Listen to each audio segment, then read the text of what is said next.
पुंडलिक वरदे हरविठ्ठल श्री ज्ञानदेव तुकाराम गोपाल कृष्ण भगवान की जय। माऊली ज्ञानेश्वर महाराज की जय। जगद्गुरु तुकाराम महाराज की जय। एत वडील जे जे करीती तया नाम धर्मो ठेविती तेची एर अनुष्ठिती सामान्य सकळ। ग्रंथराज ज्ञानेश्वरी अध्याय क्रमांक 3। एत वडील जे जे करीती तया नाम धर्मो ठेविती तेची एर अनुष्ठिती सामान्य सकळ। बीड शहर वाडिया वाचनालय ज्ञानेश्वरी अभ्यास वर्ग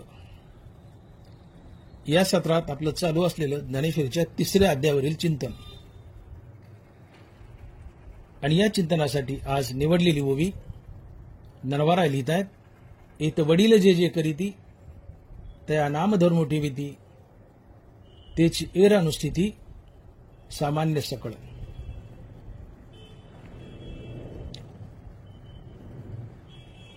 आजच्या या प्रस्तुत चिंतनात या प्रवचनात आपणास ज्ञानेश्वरीच्या 3ऱ्या अध्यायातील 146 ते 193 अशा एकूण 47 ओव्यांचा आढावा घ्यायचा आहे। आपण पाहिलं 2ऱ्या अध्यायात कर्मयोगी कर्म करतो आणि फळाचा त्याग करतो, परंतु 3ऱ्या अध्यायात हाच कर्मयोगी अनंत पटीने फळ मिळवतो। अनंत पटीने फळ मिळवतो। काय बरं ही फळं की जे कर्मयोगाला मिळत आहेत? ऐका। नंबर 1, कर्मयोगाने कर्मयोग्यास देव भेटतो। 2, कर्मयोगाने जीवन पाप पुण्यरहित होते। 3, कर्मयोगाने अहंकार जातो। 4, कर्मयोगाने विवेक वैराग्य लाभते, चित्तशुद्धी होते, आत्मज्ञान लाभते, मुक्ती मिळते। 5, कर्मयोगाने स्वर्गीय देवतांची पूजा घडते, त्यातून पर्जन्य, योगक्षेम व श्रीमंती लाभते। 6, कर्मयोगाने शरीर व बुद्धी सतेज राहते। 7, कर्मयोगी समाजासाठी आदर्श ठरतो व समाजात धर्म नांदतो। 8, कर्मयोगाने समाज सुखी होतो।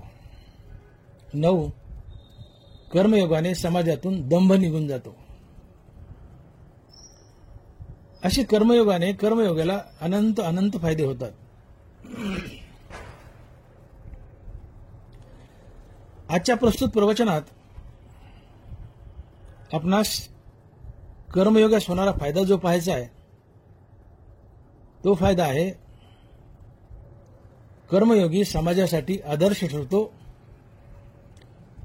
व समाजात धर्म नांदतो।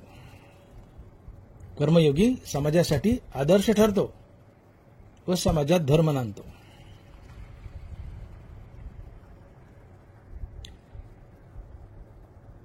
मग हा धर्म म्हणजे काय? धर्म म्हटलं की आपल्या डोळ्यापुढे 4 जाती येतात: हिंदू, मुस्लिम, शीख, ईसाई। या जाती जमाती म्हणजे धर्म नव्हे। मग धर्म म्हणजे नेमकं काय? तर ज्ञानोबा ज्ञानेश्वरीच्या 3ऱ्या अध्यायात धर्माची व्याख्या करतात आणि माऊली लिहित आहेत। एत वडील जे जे करीती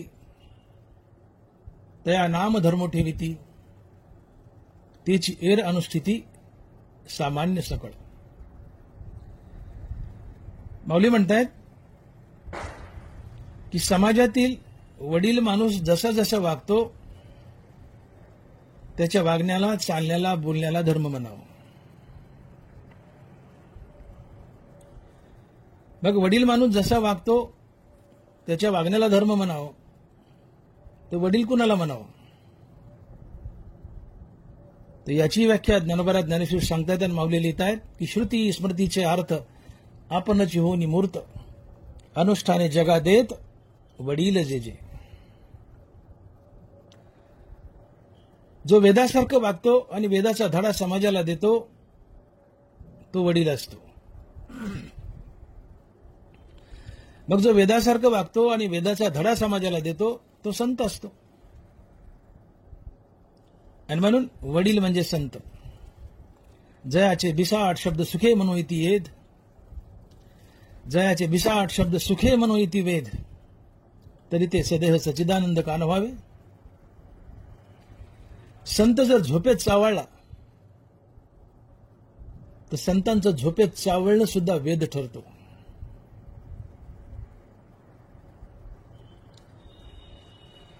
वेद सांगतो तसं संत वागत नाहीत, संत वागतात तो वेद ठरतो.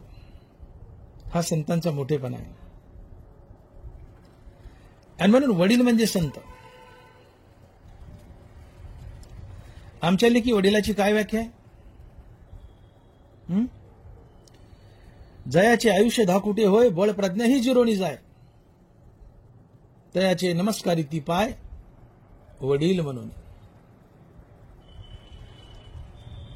90 वर्षाचे म्हातारे मारायला टेकले, बसली जागा उठवत नाही, तोंडात जीभ फसली, तोतरी वळली, अशा मारायला टेकलेल्या 90 वर्ष म्हाताऱ्याला आम्ही वडील म्हणतो. धनोबरायला म्हणतात ये मृत्यूलोकीचे उपराटे, हा कटा हे ओकटे. माऊली म्हणतात की बाबा 90-95 वर्षाचा मरायला टेकलेला म्हातारा वडील नसतो. तो वडील कोण? तो धनवारा लिहितात श्रुती स्मृतीचे अर्थ आपणच हो निमूर्त, अनुष्ठाने जगा देत वडील जे जे. मरायला टेकलेला म्हातारा वडील नसतो, तर मग वडील कोण? तर जो वेदासारखं वागतो आणि वेदाचा धडा समाजाला देतो तो वडील असतो. मग वेदासारखं वागून वेदाचा धडा समाजाला देतो तो संत असतो.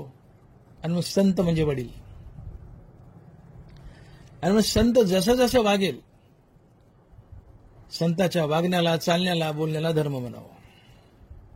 संताच्या वागण्याला, चालण्याला, बोलण्याला धर्म म्हणावं. मग आता इथे असा प्रश्न उभा राहतो की संत कसा वागतो? संताच्या वागण्याला जर धर्म म्हणावं तर संत कसा वागतो?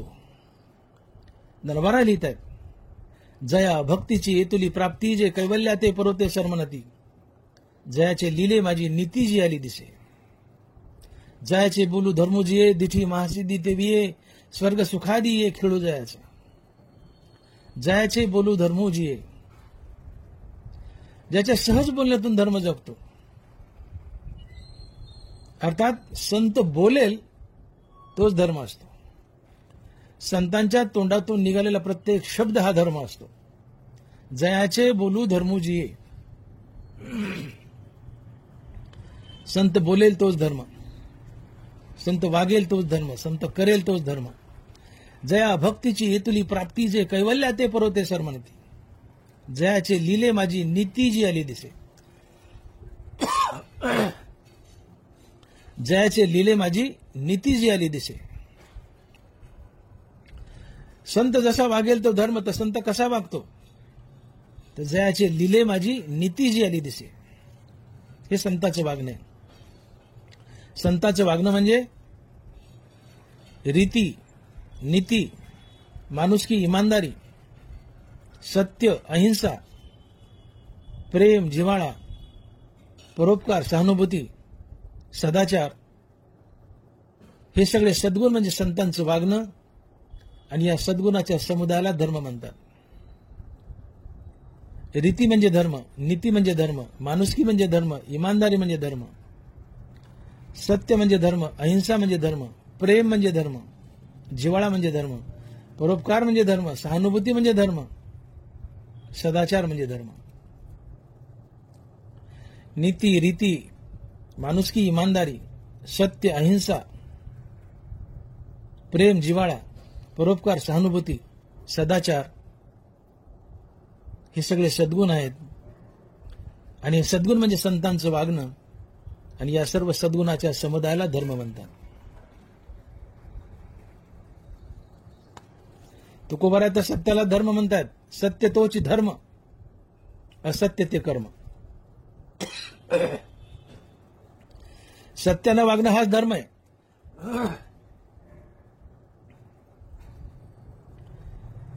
भगवंताची अर्जुनावर पूर्ण कृपा झाली होती. का? नरभरा लिहित आहेत, किंबहुना नृपा पार्थ झालाशे कृष्ण कृपा, जयापाशी साक्षेपा रीती आहे. जयापाशी साक्षेपा रीती आहे. अर्जुन रीतीने वागत होता आणि म्हणून भगवान श्रीकृष्णाची अर्जुनावर पूर्ण कृपा झाली होती. अर्थात माणसानं माणसासोबत रीतीनं वागणं हाच धर्म आहे.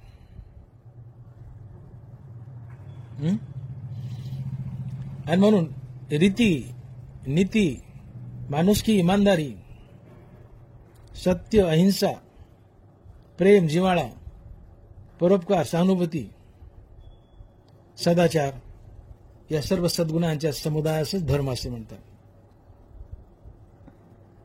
तोंडात देवाचं सातत्यानं नाव असणं हाच मुख्य धर्म आहे. मुख्य धर्म देवचित्ती, आदी अंती अवसानी. तोंडात देवाचं नाव असणं, निरंतर तोंडात देवाचं नाव असणं हाच धर्म आहे. आपल्या वाटेला आलेलं कर्तव्य देवाची पूजा म्हणून बजावणं हाच धर्म आहे. अशा धर्मामध्ये अनेक गोष्टी येतात. म्हणून संत जसा वागेल, संताच्या वागण्याला, चालण्याला, बोलण्याला धर्म म्हणावं. मग संताच्या वागण्याला धर्म म्हणावं तर संत कसा वागतो?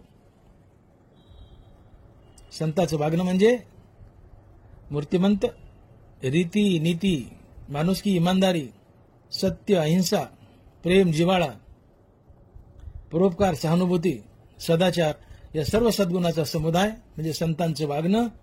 आणि या सद्गुणाच्या समुदायाला धर्म असे म्हणतात.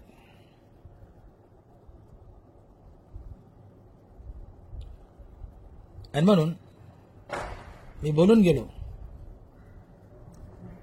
की कर्मयोगामुळे समाजात धर्म नांदतो. धर्म म्हणजे काय? धर्म म्हणजे काय?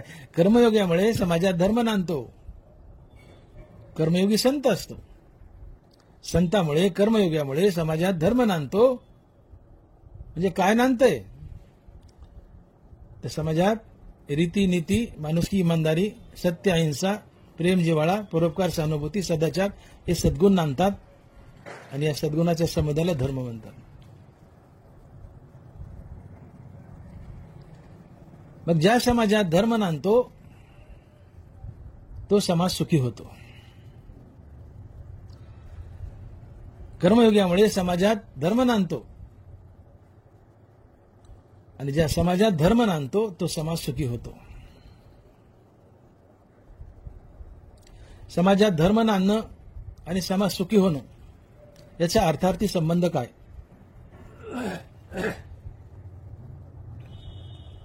त्याचा संबंध असा आहे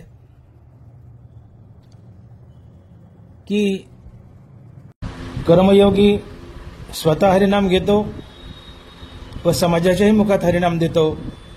आणि ज्याच्या मुखात हरिनाम फक्त त्याच्याच हृदयात दया वास करते.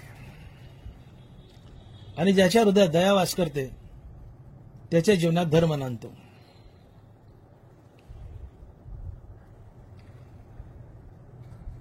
आपण पाहिलं, धर्म म्हणजे जाती जमाती नव्हे. धर्म म्हणजे नीतिमूल्य. धर्म म्हणजे नीती, रीती, माणुसकी, इमानदारी हे सद्गुण.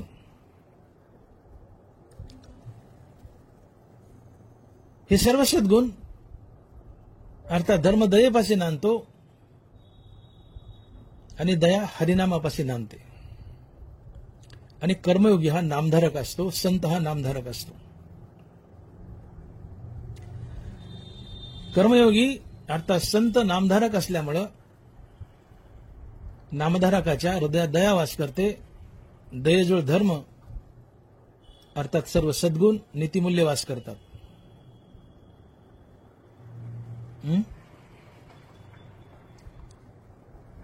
आणि ज्या समाजात नीतिमूल्य नांदतात तो समाज सुखी होतो. मुद्दा लक्षात घ्या. ज्याच्या मुखात हरिनाम आहे त्याच्या हृदयात दया आहे. ज्याच्या हृदयात दया आहे त्याच्या जीवनात धर्म अर्थात सद्गुण आहे. आणि मग जिथं सद्गुण नांदतायत, नीतिरीती माणुसकी इमानदारी नांदतायत, तिथं लांडीलाबाडी नसते, फसवाफसवी नसते, तिथं गुणागोविंदाचं वातावरण असतं. मग लांडीलाबाडी नाहीये, फसवाफसवी नाहीये, जिथं इमानदारी आहे तिथं सुख आपोआप चालत येतं. आणि सुखाच्या रूपाने तिथं कृष्ण परमात्मा नांदतो. हनुमान ज्ञानोबा लिहितात की दया तेत धर्मो, धर्मो तेत सुखागमो, सुखी पुरुषोत्तम असे जायचं. हरिनाम तिथे दया, दया तेत धर्म हा सिद्धांत आहे, हे एक समीकरण आहे. जिथे धर्म नांदतो तिथे सुख शांती नांदते. समाजात धर्म जर नांदला नाही तर तो समाज दुःखी होतो. समाजात धर्म न नांदणं म्हणजे समाजात अधर्म नांदणं. आणि अधर्म म्हणजे काय?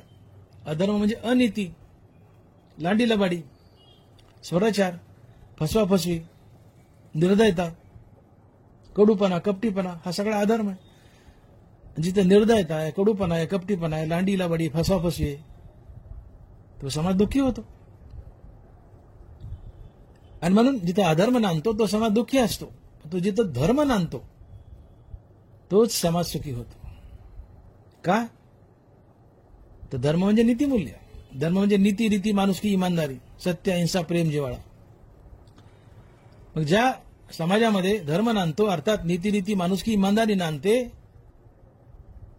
तिथं कोणीच कोणाला फसवत नाही ना. तिथं गुणगोविंदाचं वातावरण आहे, इमानदारीचं वातावरण आहे, प्रेम जिव्हाळ्याचं वातावरण आहे. मग जिथं प्रेम आहे, इमानदारी आहे, तिथं सुख आपोआप चालत येतं. आणि या सुखाच्या रूपाने कृष्ण परमात्मा तिथं नांदतो. हनुमान ज्ञानोबा लिहित आहेत की दया तेत धर्मो, धर्मो तेत सुखागमो, सुखी पुरुषोत्तम असे जायचं.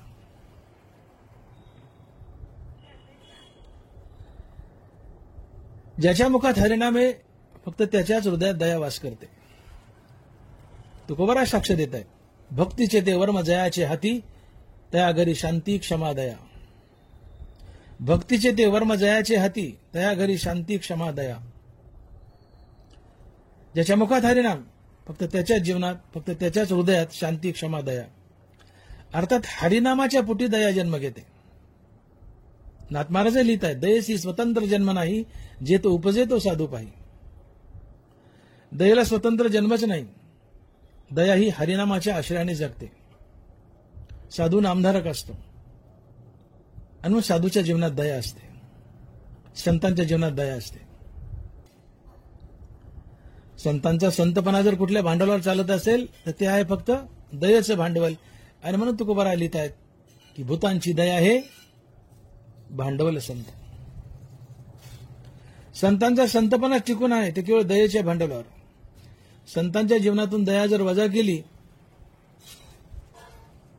तर संत संतच राहत नाही. संत संत आहेत ते केवळ दयेच्या भांडवलामुळे. भूतांची दया हे भांडवल संत. संतांच्या जीवनात दया असते का? तर संत नामधारक असतात.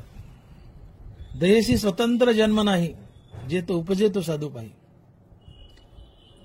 दयेला स्वतंत्र जन्म नाही. आणि मग जो नामधारक आहे तो संत असतो, साधू असतो. आणि मग साधूच्या संताच्या जीवनात दया असते. दया ही हरिनामाच्या आश्रयाने जगते. दया ही हरिनामाच्या आश्रयाने जगते. आणि मग सरळ सरळ समीकरण तयार होतं की कर्मयोगी अर्थात संत नामधारक असतो. हरिनामाच्या पोटी दया जन्म घेते. दयेच्या पोटी धर्म अर्थात नीती रीती माणुसकी इमानदारी सत्य अहिंसा प्रेम जिव्हाळा हे सद्गुण जन्म घेतात. आणि मग ज्या समाजात सद्गुण नांदतात, नीतिमूल्य नांदतात, तिथून लांडी लबाडी पळून जाते. तिथे इमानदारी नांदते. जिथे इमानदारी नांदते तिथे प्रेम नांदतं. तिथे आपाप सुख चालत येतं आणि सुखाच्या रूपानं पुरुषोत्तम कृष्ण परमात्मा तिथं नांदतो. आणि म्हणून मी म्हटलं की दया तेत धर्मो धर्मो तेत सुखागमो सुखी पुरुषोत्तम असे जायचं. तात्पर्य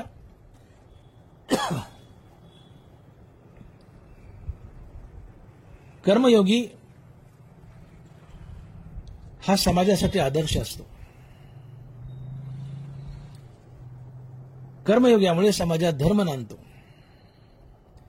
आणि जिथे धर्म नांदतो फक्त तोच समाज सुखी होतो. कर्मयोग्यामुळे समाजात धर्म नांदतो आणि जिथे धर्म नांदतो फक्त तोच समाज सुखी असतो. आणि म्हणून समाजाला कर्मयोग्याची गरज आहे. कर्मयोग्यामुळे समाजात धर्म नांदतो. धर्मात धारणा शक्ती असते. धर्म समाजाला धरून ठेवतो. जो धरतो तो धर्म. धर्मो धारयते प्रजा. धर्मो धारयते प्रजा. जो समाजाला धरून ठेवतो तो धर्म असतो. धरण पाण्याला धरून ठेवतं म्हणून त्याला धरण म्हणतात, तळ म्हणतात. तळ्यापेक्षा धरण हा अधिक महत्वाचा शब्द आहे. धरण जे पाण्याला धरून ठेवतं ते धरण.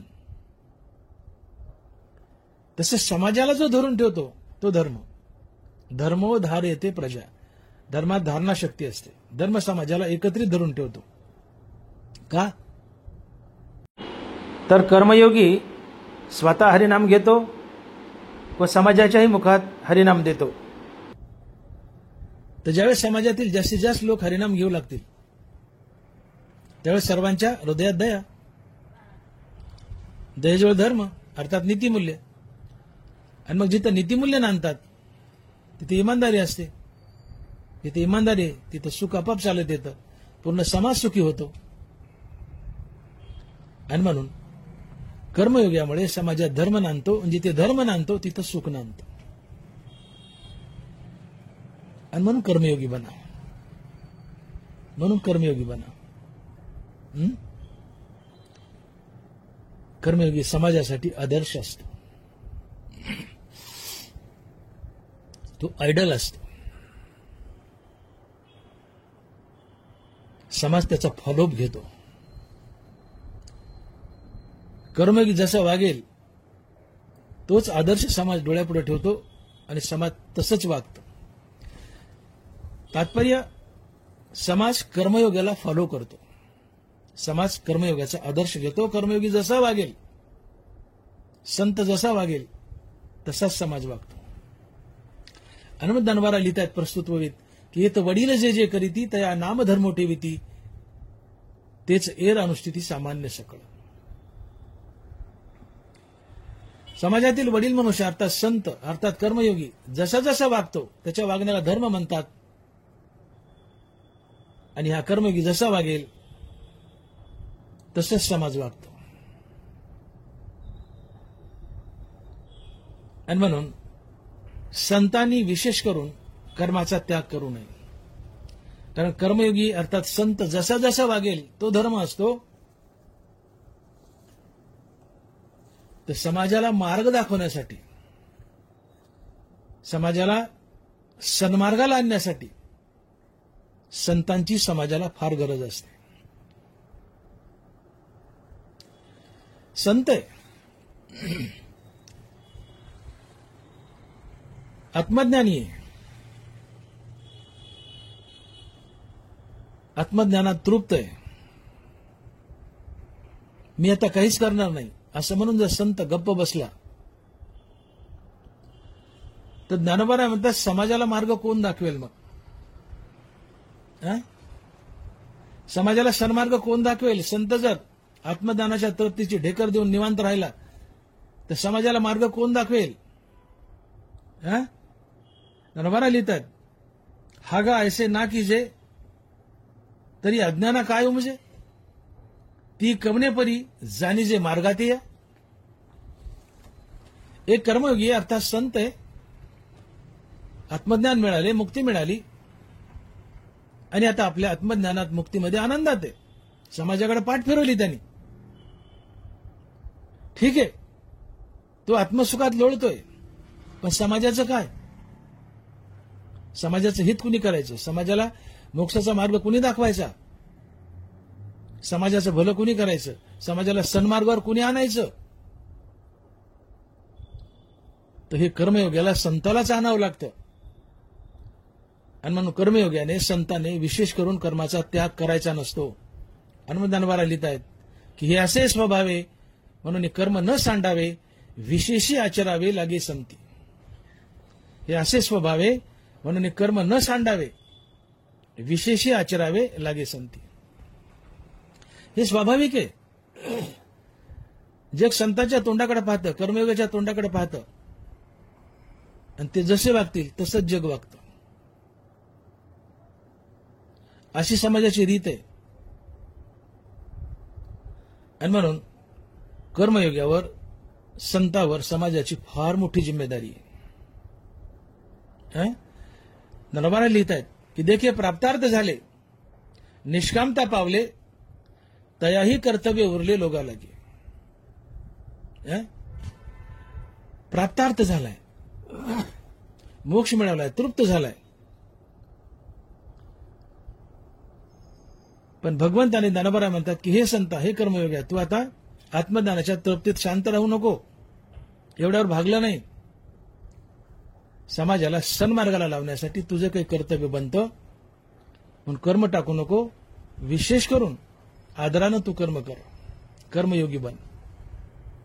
मग समाज तुझ्या पावलावर पाऊल टाकील. का तर तू जसं वागशील समाज त्याला धर्म समजतो, तू जसं वागशील त्याला समाज धर्म समजतो.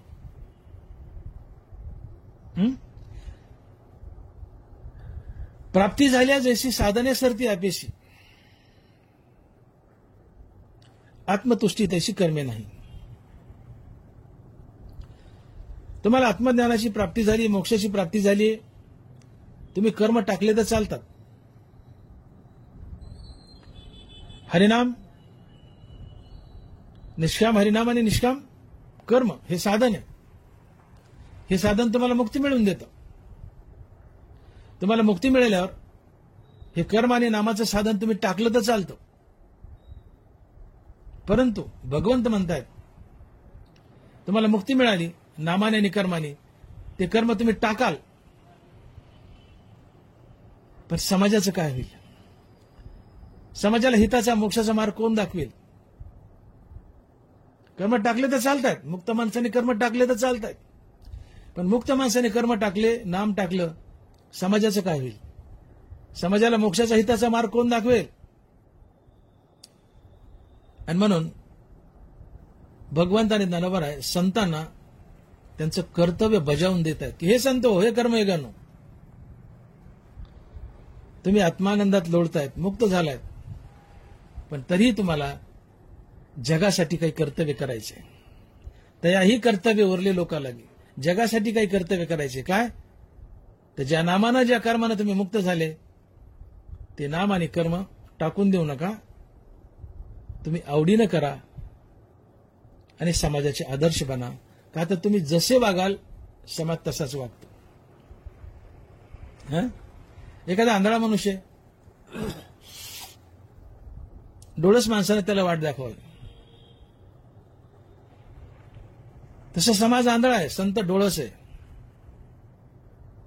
संतांनी समाजाला वाट दाखवावी,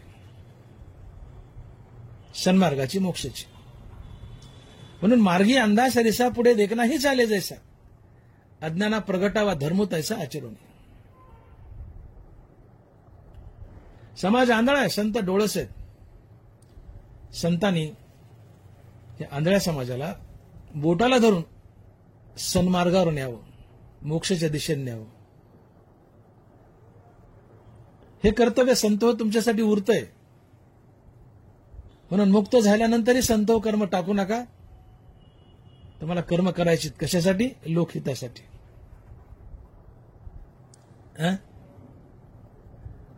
मार्गाधारे वर्तावे, विश्व हे मोहरे लावावे,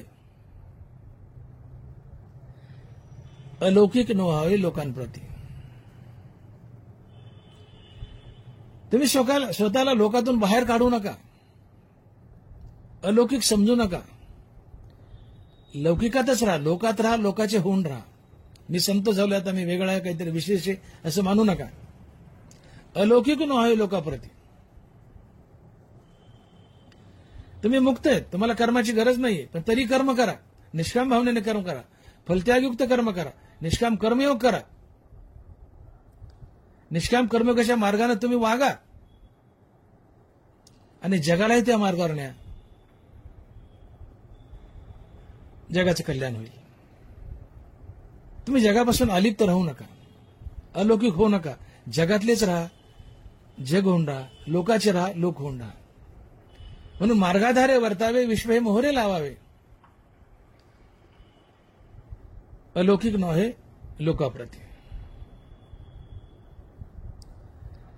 हनुमंत ज्ञानोबा बजावतात की समर्थ जो येथे अतिला सर्वज्ञ त्याने सविशेष कर्मात त्यजावे ना. समर्थ जो येथे अतिला सर्वज्ञ त्याने सविशेष कर्मात त्यजावे ना. जो समर्थ आहे, जो सर्वज्ञ आहे, अर्थात जो संत आहे, त्यांनी कर्माला विशेष महत्व द्यावं.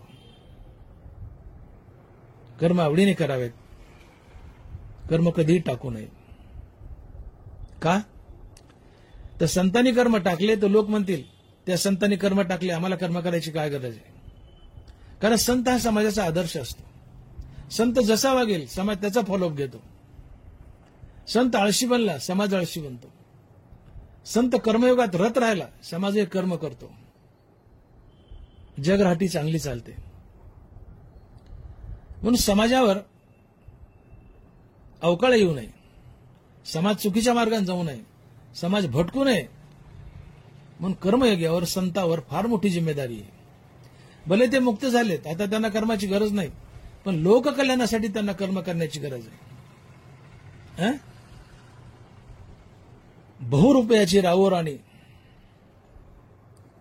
हे रायरंद वगैरे असतात ना, ते सोंगा आणतात. एक नवरा होतो, एक बायको होते. खरे नवरा बायको नसतात, पण दाटोमोठी सोंग आणतात, नाटक करतात. तसं संत हो,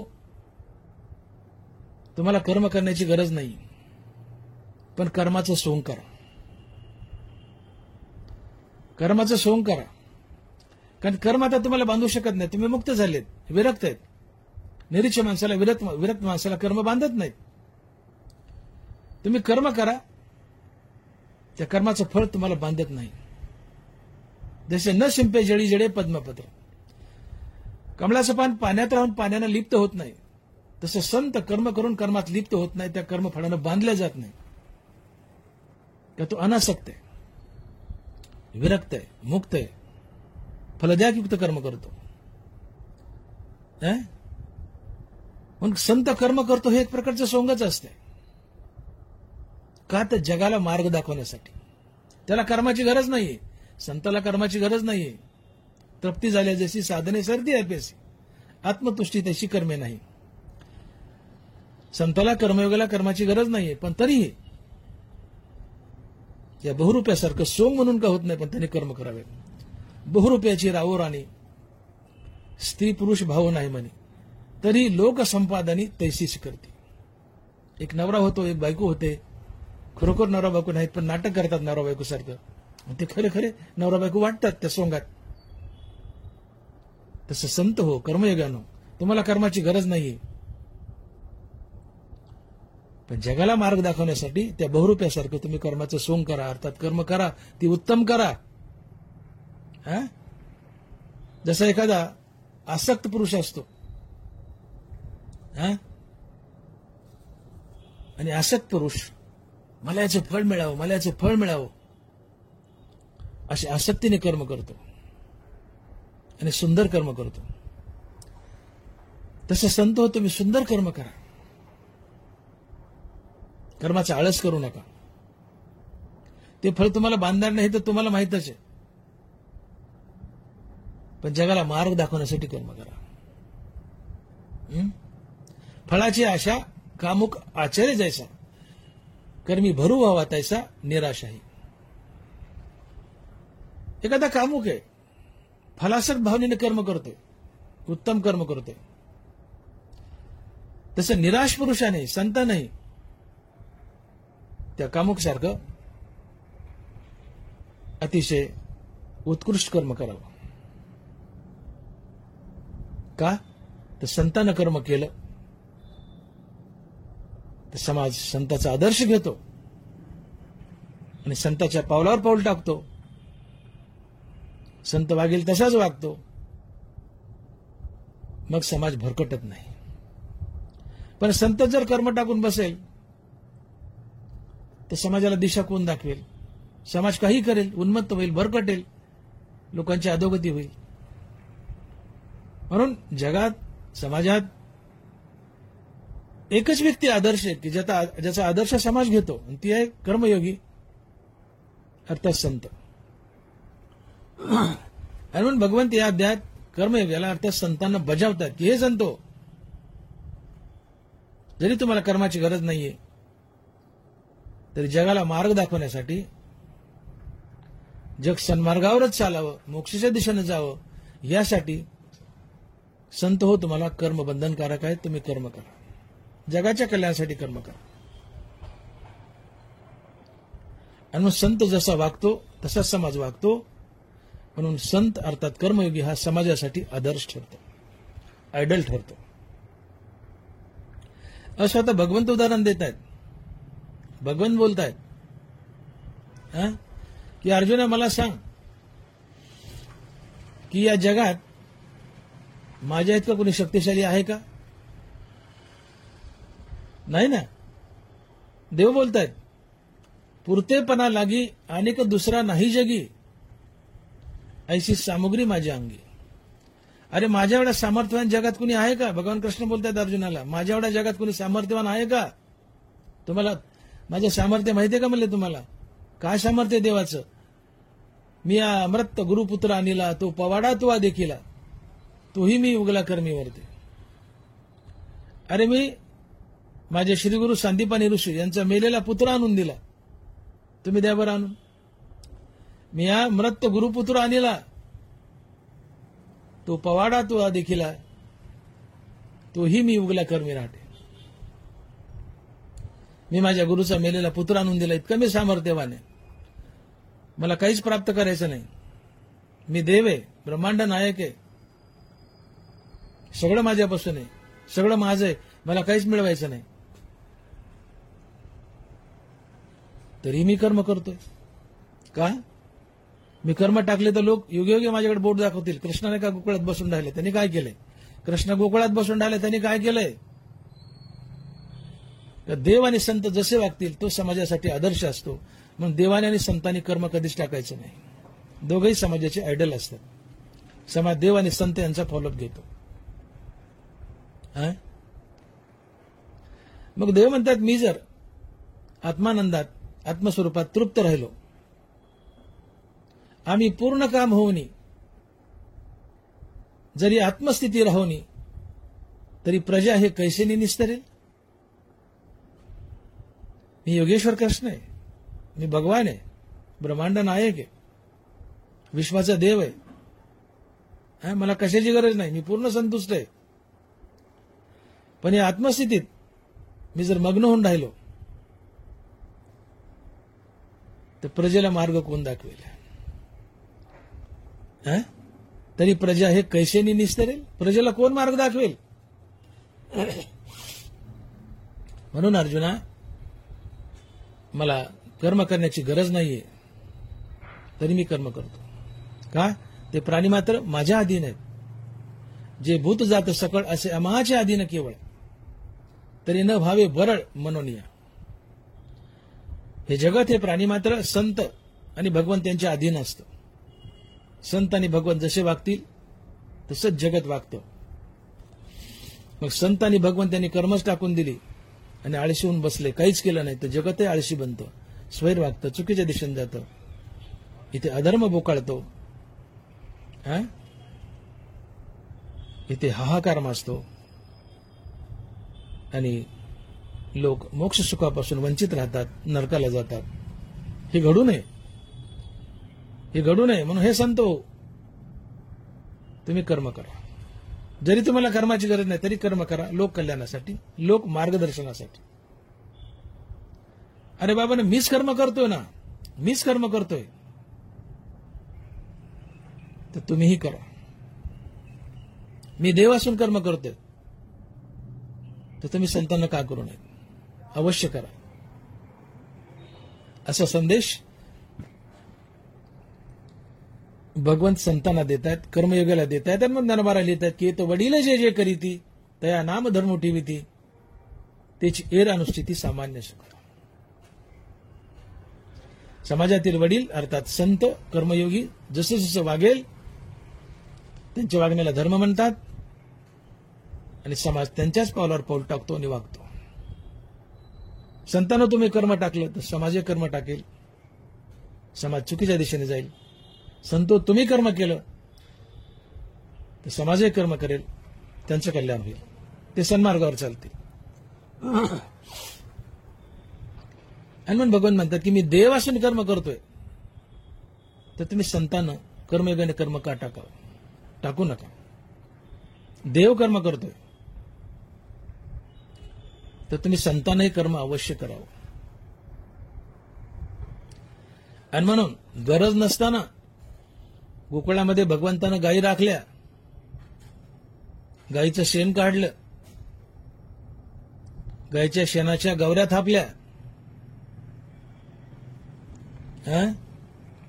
नंदबाबासोबत करता येईल तेवढी शेती केली. युद्धामध्ये अर्जुनाचे घोडे धुतले, घोड्यांना पितांबरातून चंदी चारली, अर्जुनाची घोडी धुतली अनंते, घोड्याचा खरारा केला. आमचा ईश्वर तिथे घोड्याचा खरारा करत उभा आहे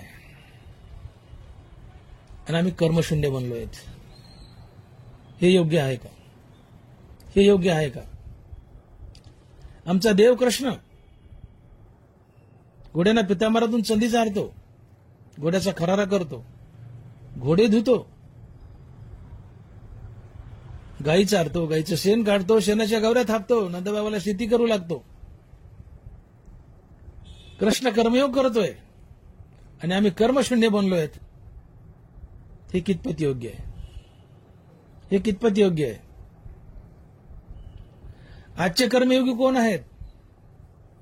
कीर्तनकार, प्रवचनकार, कथाकार.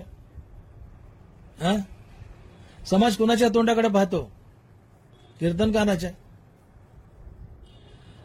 मग आजचा कीर्तनकार कर्मयोग करतो का? भगवान कृष्णाने कर्मयोग केला. ज्या भगवान कृष्णाच्या नावाने हे आजचे कीर्तनकार कीर्तन करतायत ते कर्मयोग करतात का? काय काय केलं कृष्णाने? मी बोललो ना, गाई सांभाळल्या, शेण काढलं, शेणाच्या गवऱ्या थापल्या, शेती केली, नंदबाबासोबत जमेल तेवढी शेती केली, मागं पुढं पाहिलं, घोडे धुतले, खरारा केला, चंदी चारली. भगवान कृष्णाने कर्मयोग केला, कर्म केली. आजचे संत कर्म करतायत का? आजचे संत कोण आहेत? कीर्तनकार. समाज कीर्तनकाराकडे संत म्हणून पाहतो. संत हे समाजाचा आदर्श असतात. त्या नियमाने आजचा कीर्तनकार जर संत आहे तर कीर्तनकार समाजाचा आदर्श आहे. भले तुम्ही संत असा नसा, कीर्तनकार संत असा नसा, कीर्तन केलं म्हणजे तुम्ही संत झाले असं नाही. उदया कीर्तनकारातूनच संत बनतात, पण कीर्तन केलं म्हणून प्रत्येक कीर्तनकार संत झाला असं नाहीये. करिता कीर्तन न होती संत, सांगता पुराण न होती संत. कीर्तन करणं म्हणजे तुम्ही संत झालेच असं नाही, परंतु तरी सुद्धा कीर्तनकाराकडे समाज संत म्हणून पाहतो आणि कीर्तनकार समाजाचा आदर्श आहे. मग आज किती कीर्तनकार कर्मयोग करतायत? केवळ कीर्तन करणं हाच कर्मयोग आहे का? कीर्तन करणं हे स्वधर्म पालनाचं एक अंग आहे. कीर्तन करणं स्वधर्म आहे का? तर कीर्तन करणं स्वधर्माचं एक अंग आहे. कीर्तन करणं म्हणजे परिपूर्ण स्वधर्माचं पालन नव्हे. कीर्तन करणं म्हणजे स्वधर्माचं एक अंग आहे. मग तुमचा आमचा स्वधर्म काय? तर ब्रह्मदेवाला ज्यावेळेस प्रजेने विचारलं की हे देव आमच्यासाठी उद्धाराचा मार्ग काय, त्यावेळेस ब्रह्मदेवानं सांगितलं की तुम्हा वर्ण विशेष वेशे आम्ही स्वधर्माची विला असे त्या ते उपासा मग अपेसे पुरती काम.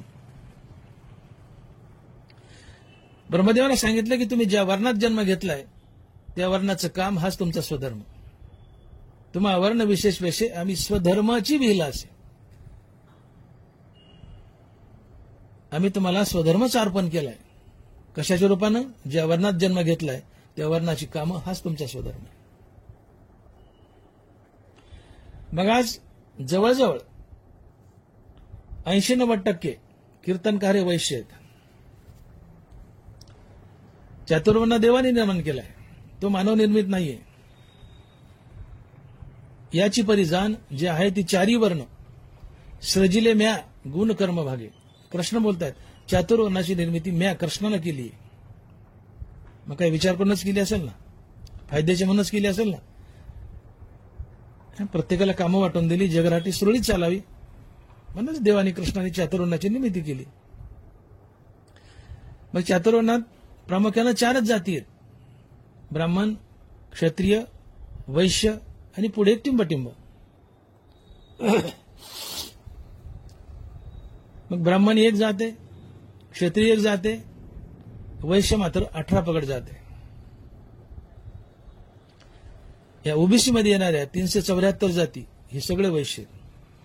त्याशिवाय काही ओपन मधल्या जाती, भले त्या ओबीसीत नसतील, ओपन मधल्या काही जाती त्याही वैश्यच आहेत. ओबीसी मध्ये जर 374 जाती आहेत तर ओपन मधल्या काही मिळून आपण अंदाजे 400 म्हणू. या 400 जाती सगळे वैश्य आहेत. अर्थात 18 पगड जाती वैश्य आहे. ब्राह्मण क्षत्रिय एक एक जात आहे. ब्राह्मण एक जात, क्षत्रिय एक जात, वैश्य जातीत अंदाजे 400 जाती, 18 पगड जाती.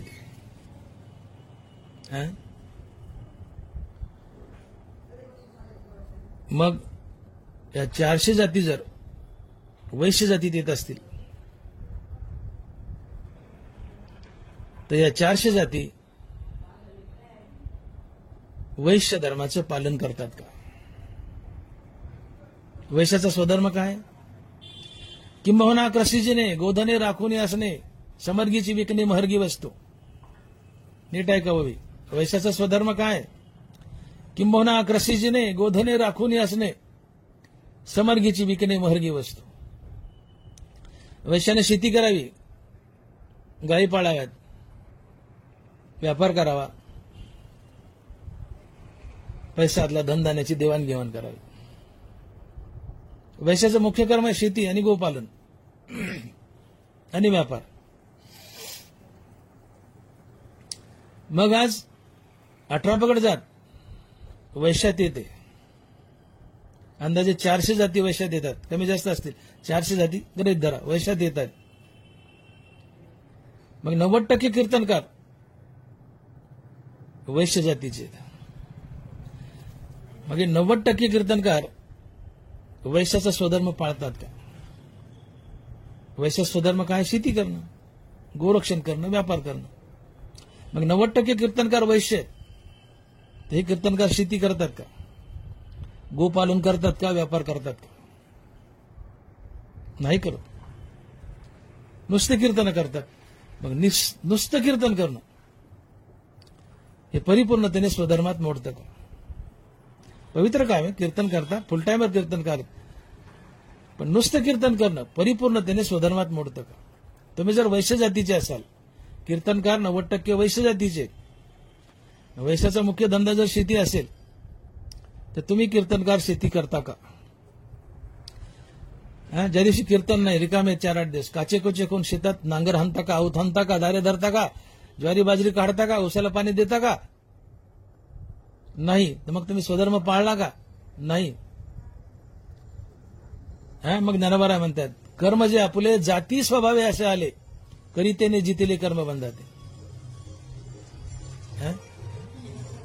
कर्म जे आपुले जाती स्वभावे असे आले, करीतेने जितिले कर्म बंधाते.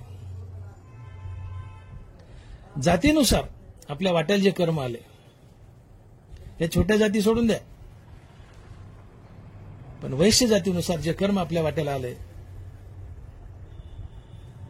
ते कर्म तुम्ही केलं का? आणि वैश्य जातीनुसार जे कर्म आपल्या वाट्याला आले ते कर्म जर केलं तर तुम्ही कर्मबंधाला, संसाराला जिंकता, तुम्ही मुक्त होता. कर्म जे आपुले जाती स्वभावे असे आले, करी त्याने जितिले कर्म बंधाते. तुम्ही वैश्य तर वैश्याचं कर्म केलं तर तुम्ही संसार बंधन तोडता, मुक्त होता. मग तुम्ही वैश्याची कर्म करत नाहीत, नुसती कीर्तन करतात, स्वधर्माचं परिपूर्णतेने पालन केले का? मग ज्ञानोबा लिहितात, स्वधर्म साखोडू देखून केला कडू, तरी मोक्ष सुरवाडू अंतरला की. स्वधर्म टाकलाय, मोक्ष दुरावला. ज्ञानोबाच बोलतायत, विमुख होईल गुरुभक्ती, आदरू न करील अतिथी, संतोषू ने देईल ज्ञाती आपुले. संतोषू ने देईल ज्ञाती आपुले. जो आपल्या जातीला संतुष्ट करणार नाही तो स्वधर्म क्रियारहित असतो. त्याने स्वधर्म टाकलाय. आपल्या जातीला संतुष्ट केलं नाही, अर्थात आपल्या जातीचं काम केलं नाही तर तुम्ही स्वधर्म टाकलाय. तो स्वधर्म क्रियारहित असं म्हटलंय ज्ञानोबा. ज्ञाती म्हणजे जात. मग ज्या जातीत जन्म घेतलाय, ब्राह्मण, क्षत्रिय, वैश्य या जातीनुसार, 18 पगड जाती जाऊ द्या, मग वैश्य जातीत जन्म घेतलाय, तुम्ही कीर्तनकार आहे, तर तुम्ही तुमच्या जातीला संतुष्ट केलं काय? वैश्य जातीचा स्वधर्म ज्ञानोबाने कीर्तन का नाही लिहिला? वैश्य जातीचा स्वधर्म ज्ञानोबा लिहितात, किंबहुना क्रसिजीने, गोधने राखोनी असणे, समर्गीची विकणे, महर्गी वस्तू. हे 3 कामं सांगितलेत वैश्याचे. किंबहुना क्रसिजीने, गोधने राखोनी असणे, समर्गीची विकणे, महर्गी वस्तू. शेती करा, गोपालन करा, व्यापार करा. ही 3 कामं वैश्याला आहेत. त्यात कीर्तन लिहिलं नाही ज्ञानोबारायांनी. का नाही लिहिलं?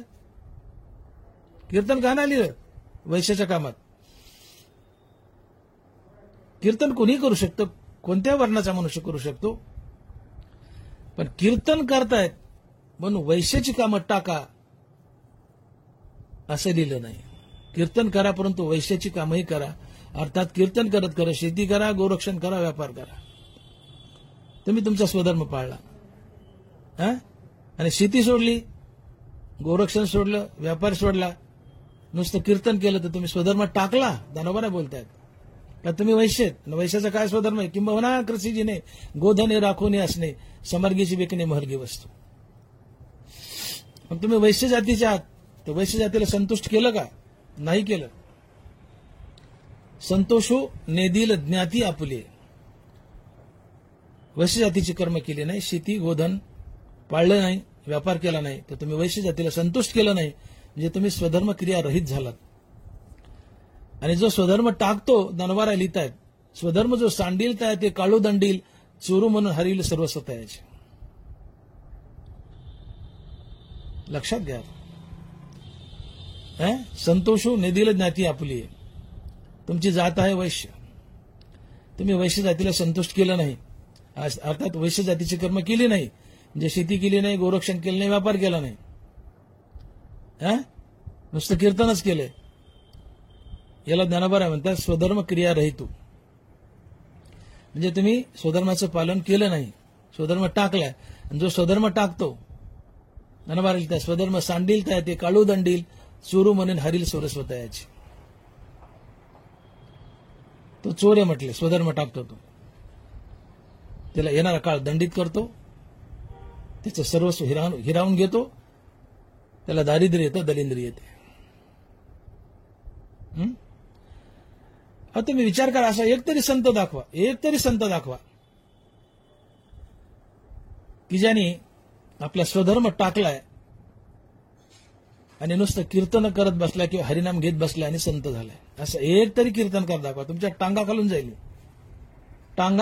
मी तुमच्या. एक तरी कीर्तनकार दाखवा की ज्याने स्वधर्म टाकलाय आणि नुसतं हरिनामाच्या बळावर किंवा कीर्तनाच्या बळावर संत झालाय. एक तरी दाखवा. सावता महाराज, आमची माळियाची जात लावू शेत बागायत. का सावता महाराजाला शेती सोडून, मळा सोडून नुसतं रामराम म्हणत बसता आलं नसतं, नुसतं कीर्तन करत बसता आलं नसतं. पण सावता महाराज आधी मळा केला, कांदा मळा भाजी अवघी विठाबाई माझी. सावता महाराजांनी आधी मळा केला, शेती केली, ते करत करत रामनाम घेतलं, कीर्तन केलं. हे स्वधर्माचं परिपूर्ण पालन आहे. सावता महाराजांनी आपल्या जातीला संतुष्ट केलं. आमची माळियाची जात. मी तरी म्हणलो ब्राह्मण, क्षत्रिय, वैश्य या 3-4 जाती आहेत, पण इथं 18 पगड जाती संत निर्माण झाले आणि ते जातीत ज्या निर्माण झाले त्याच जातीचं काम त्यांनी केलं. सावता महाराज माळ्याची जात. काय केलं? मळाच केला, बागायती केली, माळवं पिकवलं, शेती केली. ते करत करत हरिनाम आणि कीर्तनाने संत झाले. शेती मळा टाकला नाही. नरहरी सोनार दागिने घडायचे टाकले नाही, नुसतं रामनाम घेत बसले नाही, नुसते कीर्तन केलं नाही, दागिने घडले. सोनारकी करत करत हरिनाम आणि कीर्तन आणि संत बनले. दागिने घडायचे टाकले नाही. आधी स्वधर्म, आधी दागिने घडायचे, आधी सोनारकी. कबीर महाराज चादरी विणल्या, चादरी सोडून हरिनाम घेतलं नाही, कीर्तन केली नाही. चादरी विणत विणत हरिनाम आणि कीर्तन. रोदास महाराज चर्मकार, चपला शिवल्या, चपला शिवायच्या, बुट शिवायच्या टाकून नुसतं हरिनाम घेतलं नाही किंवा कीर्तन केलं नाही. चपला बुट शिवत हरिनाम आणि कीर्तन, स्वधर्म पाळला, संत झाले. चोका महाराज भिंती रचल्या, गुरुढोर सांभाळली, वडली. हे कर्म सोडून नुसतं नाम घेतलं नाही, हे कर्म करत करत नाम घेतलं, संत बनले. गोरा कुंभार, गोरोबा काका विटा भाडल्या, गाडगे मडके केले. आधी प्राधान्य विटाला, गाडग्या मडकाला. आणि हे स्वकर्म करताना हरिनाम, स्वकर्माला हरिनामाची संगती दिली आणि कीर्तन केली. विटा गाडगे टाकले नाही.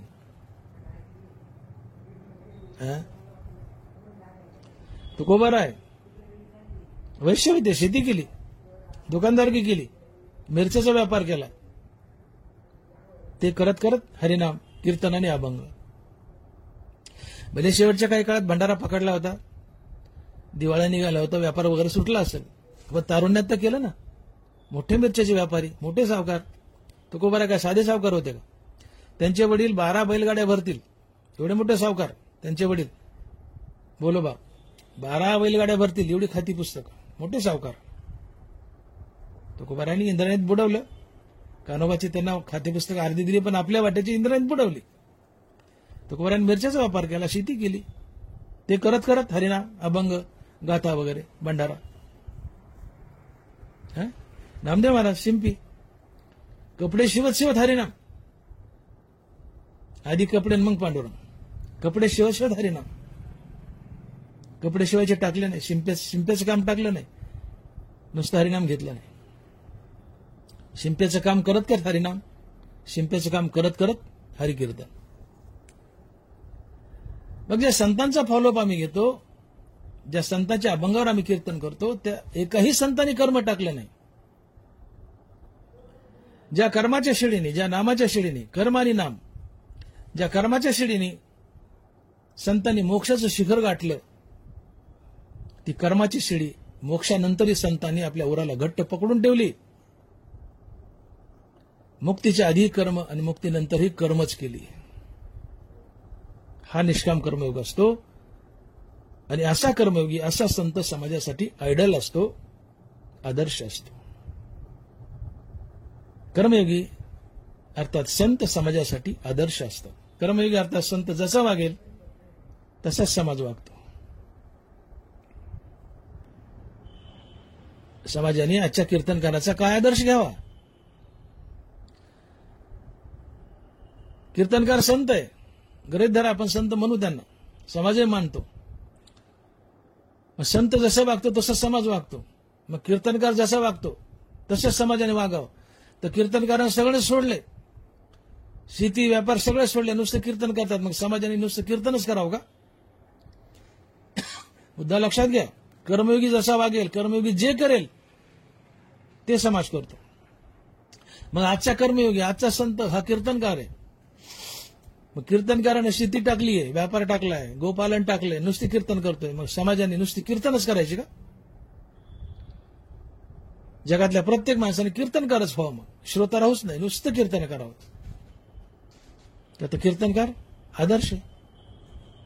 त्यांनी सगळं सोडेल, फक्त कीर्तन करतोय. मग आम्ही कीर्तनच करू, सगळं सोडू, जग चालेल का?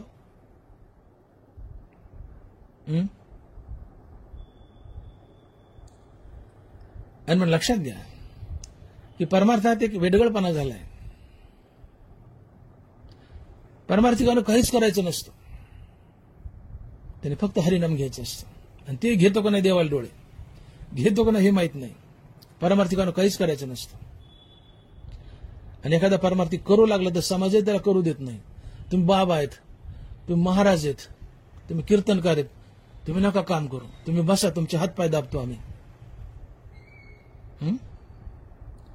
ही रीत झाली समाजाची, ही जगराटी झाली आज.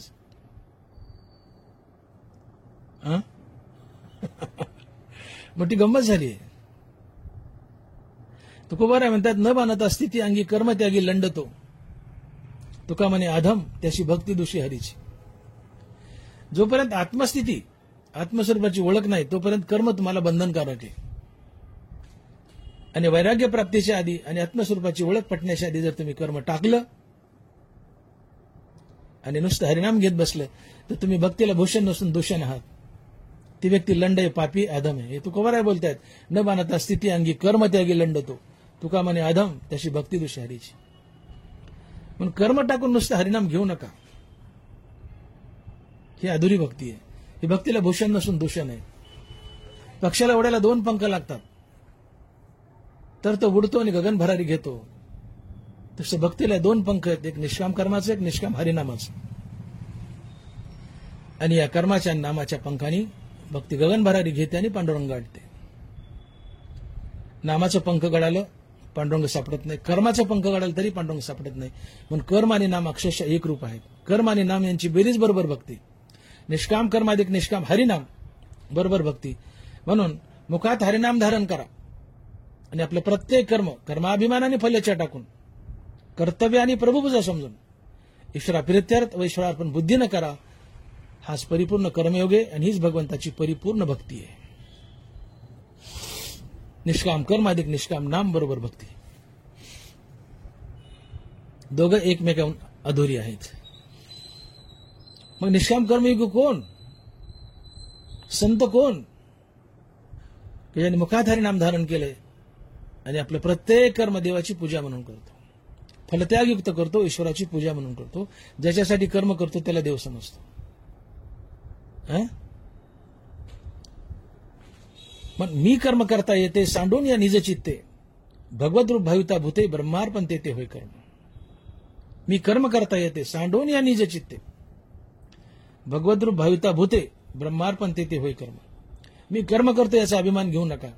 कर्माचं फळ मला मिळावं ही भावना ठेवू नका. आणि ज्याच्यासाठी कर्म करता त्याला देव समजा. आणि सगळं करताना मुखात हरिनाम ठेवा. तुमचं कर्म आणि त्या कर्माचं फळ भगवंताला परिपूर्णतेने अर्पण होतं आणि तुम्ही कर्मबंधनातून सुटता, तुम्हाला मुक्ती मिळते. म्हणून कर्म आणि नाम यांना फोडू नका. कर्माधिक नाम बरोबर भक्ती, या दोघांचा मिलाप करा. हे दोन पंख आहेत भक्तीचे, आणि या पंखाच्या सहाय्याने भक्ती उडते, गगन भरारी घेते आणि पांडुरंग गाठते. म्हणून कर्म अधिक नाम बरोबर भक्ती, निष्काम कर्म अधिक निष्काम नाम बरोबर भक्ती.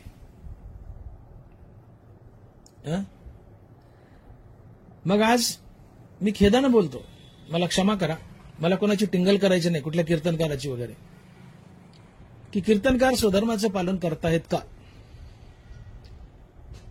जर ज्ञानेश्वरी सांगत असेल की तुम्हा वर्ण विशेष वेशे आम्ही स्वधर्माची विला असे, या ती उपासा मग अपेक्षे काम पुरते. ज्या वर्णात जन्म घेतला त्या वर्णाचं काम हा तुमचा स्वधर्म आहे, आणि त्यात कीर्तनाचा कुठंच उल्लेख नाहीये. मग ज्या वर्णात जन्म घेतला त्या वर्णाचं काम हा तुमचा स्वधर्म आहे, तर 90% कीर्तनकार हे वैश्य आहेत. कुणी क्षत्रिय असतील, कुणी ब्राह्मण असतील, पण 90% वैश्य आहेत. आणि वैश्याचा स्वधर्म शेती करणं, गायी पाळणं, व्यापार करणं. मग किती कीर्तनकार शेती करतायत, किती कीर्तनकार व्यापार करतायत, किती कीर्तनकार गायी पाळतायत. व्यासपीठावर सांगायचं गोरक्षण करा, आणि याच्या दावणीला एक गाय नाही. मायबापाची सेवा करा, व्यासपीठावर सांगायचं याचे मायबाप कुठं असते त्यालाच पता नाही. जोडून धन उत्तम व्यवहार आहे, उदास विचारे वेच करी, असं कीर्तनातून सांगायचं. आणि हा कुठलाच व्यवहार करत नसतो, आणि उदार अंतकरणाला दानही करत नसतो. हा काही करतच नाही कीर्तनाशिवाय. तर जोडून धन उत्तम व्यवहार येणार कुठून. हा कीर्तना सांगतो जोडून धन उत्तम व्यवहार आहे, उदास विचारे वेच करी. तू व्यवहारच करत नाहीस ना, तर उत्तम रीतीने धन जोडणार कवा. तू व्यवहारच करत नाही, व्यवहार करतो कीर्तनाचा, तर त्याचे पैसे घेतोस का हो. तुकोबाराच्या गाथेतील सगळे अभंग खरे वाटतात, मग हे 3-4 अभंगच खोटे का वाटतात. कथा करून देती घेती, तुका म्हणे दोन्ही नरका जाती. कथा करून देती घेती तया अधोगती नरकवास. पुण्य विक्राते मातेचे गमन, भाडियाशे धन विटाळतो. सगळी गाथा खरी वाटते, मग 3 अभंगच खोटे का वाटतात. हे का खरे वाटत नाही. हे खरेच आहेत ना. काही दिवसांनी हे 3-4 अभंग उचलून क्षेपक अभंगात टाकू नयेत. काही लोकांनी भविष्यामध्ये अभंगच गाथेतून उडवू नयेत. असा खेळ होऊ शकतो.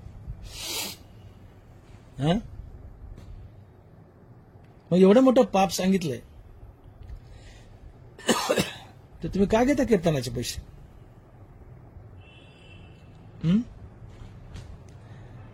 कीर्तन करून कीर्तनातून मिळणारं पुण्य जर विकलं, अर्थात पैसे घेतले कीर्तनाचे, तर आईसोबत गेल्याचं पाप लागतंय. पुण्य विक्राते मातेचे गमन, भाडी आईचे धन विटाळतो. कीर्तन करून पैसे घेतले तर आईसोबत गेल्याचं पाप लागते, आईची भाड खाल्ल्याचं पाप लागते. त्या पैशाचा विटाळ धरा म्हणले. म्हणजे कीर्तन करून पैसे घेऊ नका. कीर्तन करून पैसे घेतले तर अधोगती होते, नरकाला जाता. कथा करून देती घेती त्या अधोगती नरकवास. कथा करून देती घेती तुका म्हणे दोन्ही नरका जाती. हे प्रमुख 3 प्रमाण आहेत. अजून 1-2 आहेत अशाच टाईपचे. तात्पर्य यातून एकच आशय निघतो की कथा कीर्तन करून पैसा घेऊ नये. किती लोक नियम पाळतात. कीर्तन करावे तिथं अन्न न सेवावे, माळ घालू नये गळा, बुक्का लावू नये भाळा. जिथं कीर्तन करावं तिथं अन्न खाऊ नये, पाणी पिऊ नये, कीर्तनात गळ्यात फुलाची माळ घालू नये, कपड्याला बुक्का लावू नये. घोड्यावर गेले तर घोड्याला हरभर घेऊ नये, बैलगाडी गेले तर कडबा घेऊ नये, गाडीत गेले तर पेट्रोल घेऊ नये, वरून पाकिट घेऊ नये. आणि सगळं घेतलं तर कथा करून देती घेती, देणारा घेणारा दोघे नरका जाते. आधी देणारा आणि मग घेणारा. मग तुकोबाराची भीती का वाटत नाही तुम्हाला कीर्तन करायला. ज्या तुकोबाराच्या वाणीला कधीच असत्याने शिवलं नाही, जी तुकोबाराची वाणी सदैव खरं बोलते, मग या 3 अभंगातून खरी व्हायची नका वाणी. ही युगे युगे तुकोबाराच्या वाणीला कधी असत्याने शिवलं नाही. जे तुकोबारा बोलतात असत्यवाणी तुका म्हणे पापाची खाणी, हे विधान मांडणारे तुकोबारा आहे, ज्यांच्या वाणीला कधी असत्याने शिवलं नाही. अर्थात जे तुकोबारा सातत्याने सत्यच बोलतायत, मग या 3 अभंगातून बोललेलं सत्य होणार नाही का. कीर्तन करून तुम्ही नरकाला जाणार नाहीत का. जरूर जाल. कीर्तन करून पुण्य विकलं, पैसा घेतला तर आईसोबत गेल्याचं पाप लागणार नाही का? लागेल. आईची भाड खाल्ली असं गरीब धरावं लागेल. त्या पैशाचं विटाळ धरा म्हटले. मग तुम्ही इथं मोठ्या थाटात म्हणता जोडून या धन उत्तम व्यवहारे, उदास विचारे वेच करी. उत्तम व्यवहारानं धन जोडा. कीर्तन करायला काय व्यवहार सांगितला नाही का? तू वैश्यच बाबा, तर तुला सांगितलं ना, किंबहुना आकर्षिजीने गोधने राखून असणे, समर्गीची विकणे महर्गी वस्तू. 90% कीर्तनकार वैश्य आहेत. मग तुम्हाला सांगितलं ना ज्ञानोबरायांनी की तू वैश्य, कीर्तनकार जरी असला तर शेती कर, गाई राख आणि व्यापार कर. मग तू कीर्तनातून सांगतो की जोडून या धन उत्तम व्यवहार आहे. तर तुझ्या जीवनात काय? लोकांना सांगतो तुझ्या जीवनात काय? तू व्यवहारच करत नाही तर उत्तमांना हलकान भारी व्यवहार तर पुढे आला. उत्तम व्यवहार चुकीचा व्यवहार पुढे आला. तू व्यवहारच करत नाहीस, स्वधर्मच टाकलाय. वैश्याने 3 गोष्टी कराव्यातच: शेती, गोपालन आणि व्यवसाय. मग कीर्तनकार 3 गोष्टी करतो का? मग स्वधर्म टाकला नाही का? मग स्वधर्म टाकला तर काय? बरा म्हणते स्वधर्म जो सांडील आहे ते काढू दंडील. स्वधर्म जो सांडील आहे ते काढू दंडील. सुरू म्हणून हरील सर्वस्व त्याचे.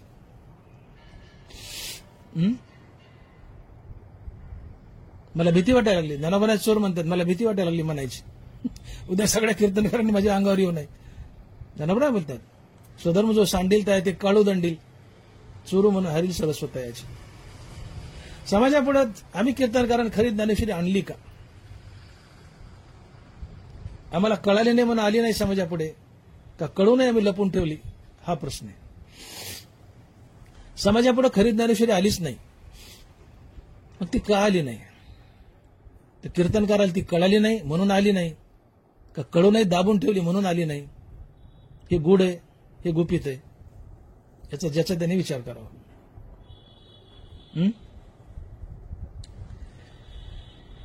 आज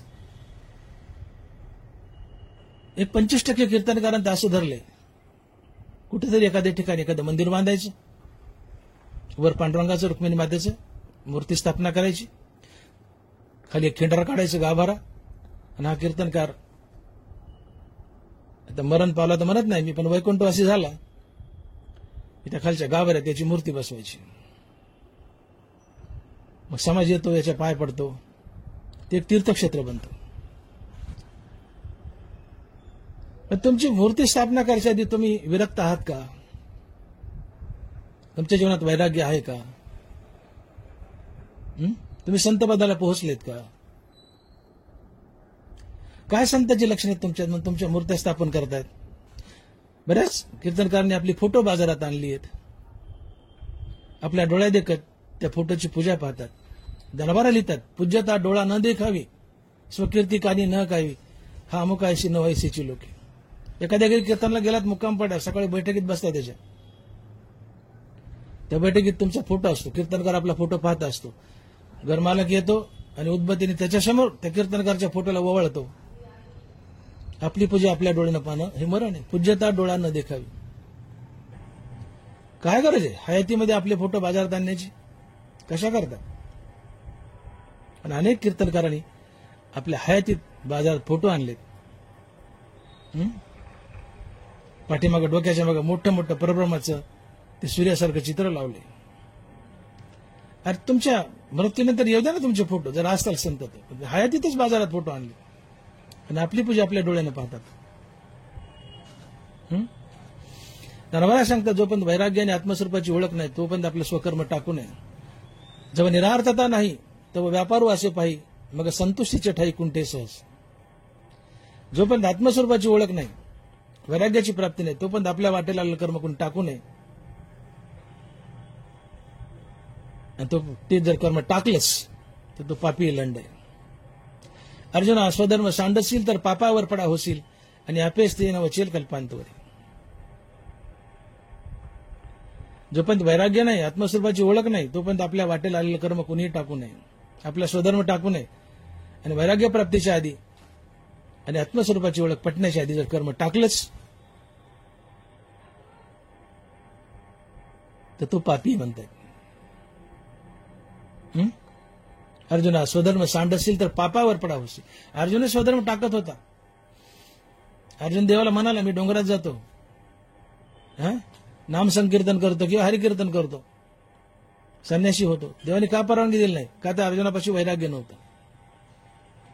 देव म्हणाले अर्जुना तुझ्यापाशी वैराग्य नाही, तुला आत्मस्वरूपाची ओळख नाही. जोपर्यंत आत्मस्वरूपाची ओळख नाही, वैराग्याची प्राप्ती नाही, तोपर्यंत स्वधर्म स्वकर्म टाकू नये. पाप लागतं, तू नरकाला जाशील. जब निरार्थता नाही तेव्हा व्यापार वासे पाहिजे, मग संतुष्टीचे ठाई कुंठे सहज. जब आत्मा द्रष्ट नव्हे तो कर्म करणे की ठाय, आणि करणे ते आहे आयास्वादी. जोपर्यंत वैराग्य नाही, आत्मस्वरूपाची ओळख नाही, तोपर्यंत आपला स्वधर्म टाकू नये. स्वधर्माचं पालन करत करत कीर्तन करावे. तुम्ही वैश्य असाल तर तुमचा स्वधर्म शेती गोपालन व्यापार ते करत करत कीर्तन करा.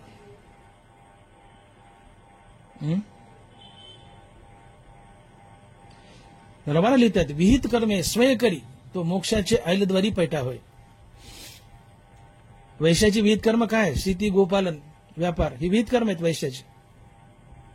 आणि मग विहित कर्मे स्वतः केली तर तो मोक्षाच्या दारात उभा राहतो. विहित कर्मे स्वयं करी तो मोक्षाच्या ऐलद्वारी पैठा होय. मग किती कीर्तनकार शेती करतायत, दारे धरतात, नांगर हाणतायत, आऊत हाणतायत. कपड्याला डाग लागू देत नाही, थोडे पांढरफॅक कपडे. मला कोणाची निंदा करायची नाही, राहा ना स्वच्छ राहा, पोच राहा. पण स्वधर्म पाळता का? मग भगवंताची इच्छा आहे, गीतेची ज्ञानेश्वरीची इच्छा आहे की तुम्ही कीर्तन करत करत आपल्या स्वधर्माचं पालन करावं. कारण नुसतं कीर्तन हे परिपूर्णतेने स्वधर्म नाहीये. तुम्ही वैश्य आहात तर कीर्तन हे वैश्याच्या स्वधर्मात कुठं लिहिलंच नाही ज्ञानोबराने. किंबहुना आकर्षीजेने गोधने राखून असणे समर्गीचे विकणे वर्गी वस्तू, हे तीनच कामं सांगितले. मग कीर्तन करा ना, जरूर करा, पण त्यासोबत शेती करा, गाई पाळा, व्यापार करा, नांगर हाणा, आऊत हाणा, ज्वारी बाजरी काढा, पाणी द्या, दारे धरा, चिखलात पाय घाला. किती कीर्तनकार काम करतात. आणि समाजाने नमुना एखादा कीर्तनकार करत असेल, तुम्ही महाराज आहे, तुम्ही बाबा आहेत, आणि बाबांनी कुठं काम करायचं असतं का? हो बाबा बाजूला, मी करतो. आणि इकडचा तांबे इकडे करणार कीर्तनकार. मग कीर्तनकारचा आदर्श काय घ्यायचा समाजाने?